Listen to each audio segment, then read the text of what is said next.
Hello, my name is Van Parsons, and I will be delving into the historic yet ironic reformation of Joan of Arc, a French saint by the Vichy regime between the years of 1940 and 1945. Artists sympathetic to the Vichy regime deliberately transformed the celebrated national figure of Joan of Arc from a revered figure and martyr to a helpless victim to fuel Anglophobia and traditional gender roles promoted by the regime during World War II. Both Joan and Vichy were subjects that existed prior to the formation of the Vichy regime, which had formed in the southern zone of France. Due to being partially occupied by Nazi troops, the regime opted to be a collaborator to Nazi ideals. The Vichy regime is named for its capital, which was established in the city of Vichy by Marshal Philippe Pétain. Joan of Arc has existed in French history and sentiment since the mid-15th century as a religious heroine who had fought for France during the Hundred Years' War and ultimately was burned at the stake for her involvement. While not considered a saint till much later, her influence in the France historical narrative is undeniable.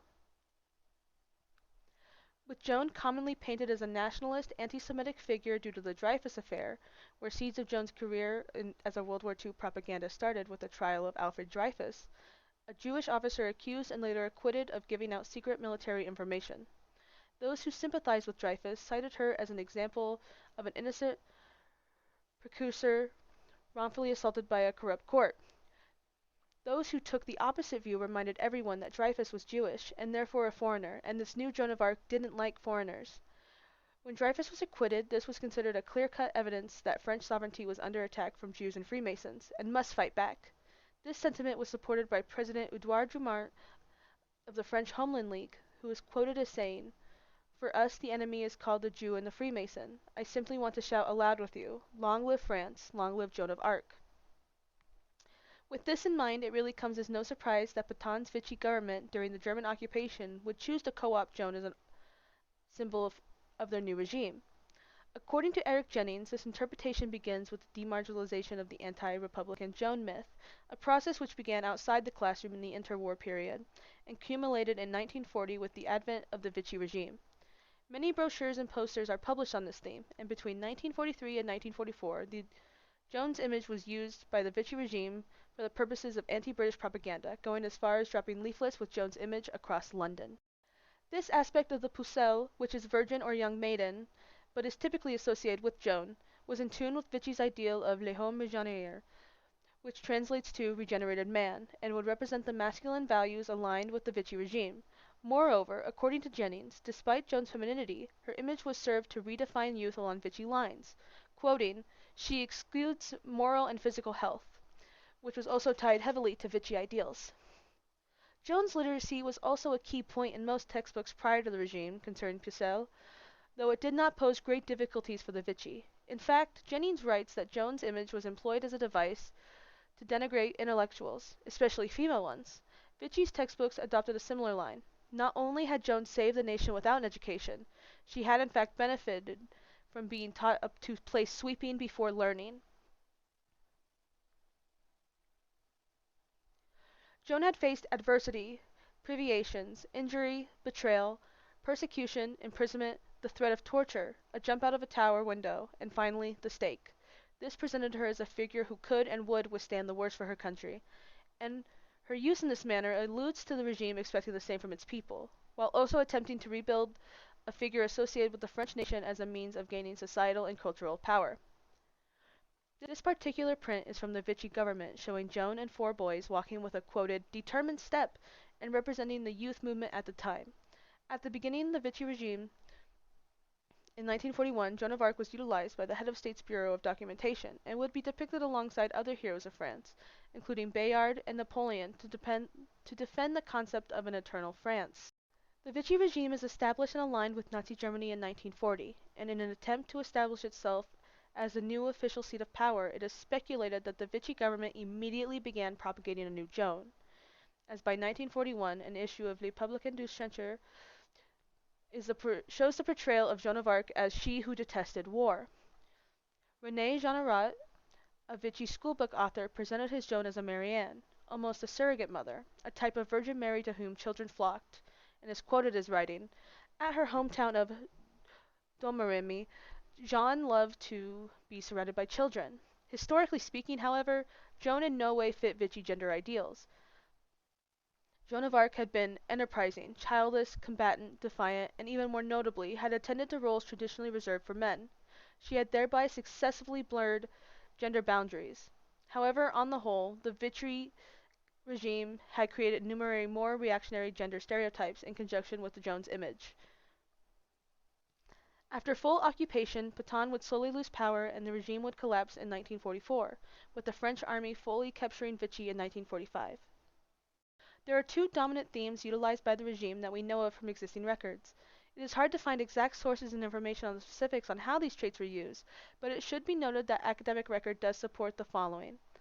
Anglophobia. Anglophobia is a tool to turn French citizens against the Allied powers, most notably towards the English. Vichy's juvenile literature explored Anglophobia to the fullest. Naturally, French textbooks would also dwell upon Joan's martyrdom and the cruelty of the English. There was also the utilization of gender. The Pétain regime selected Joan more for gender motives than for religious or even xenophobic considerations, as there were already multiple youthful male models associated with Anglophobia, virtue, sacrifice, and suffering. It was crucial to find a suitable stand-in for Marianne without departing from established gender norms. In an effort to remain independent and relevant from the rest of France, Pétain utilized Joan as a weapon to revive Anglophobia and rally the French people under his rule and unite the rest of France under Vichy rule. This began with the deconstruction of Joan's character, with Jennings noting that a female figure was needed to replace Marianne, for France had always been semiotically associated with femininity. It should also be noted that any female figure would have worked, but it was Joan's specific ties to the English and her death by their hands that made her an almost perfect tool for Pétain's regime.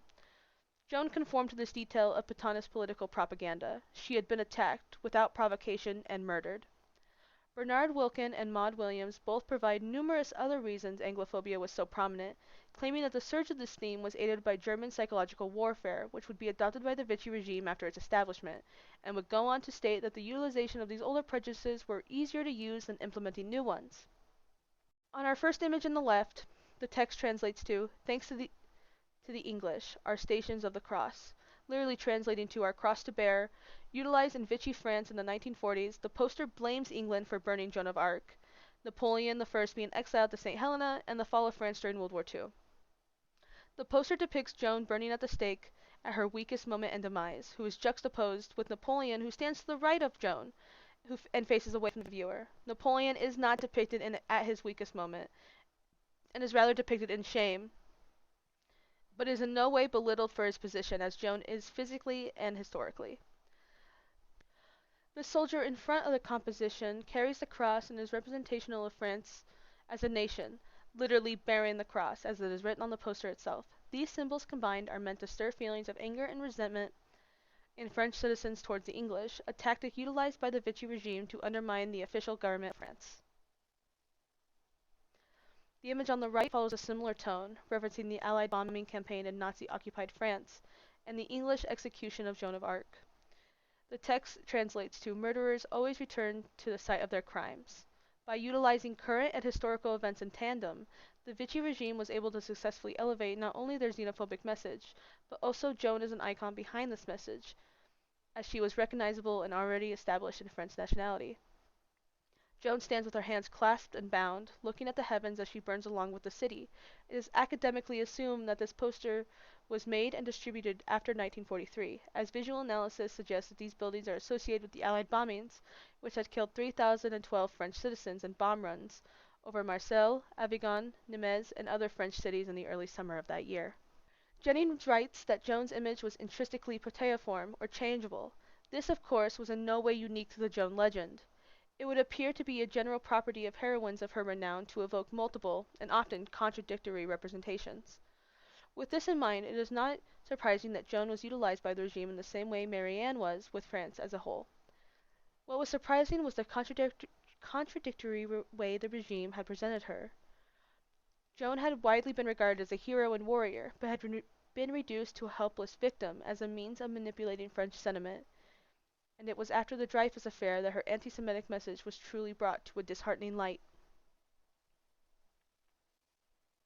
That is the end of my presentation. I'd like to thank everyone for allowing me this opportunity. Thank you.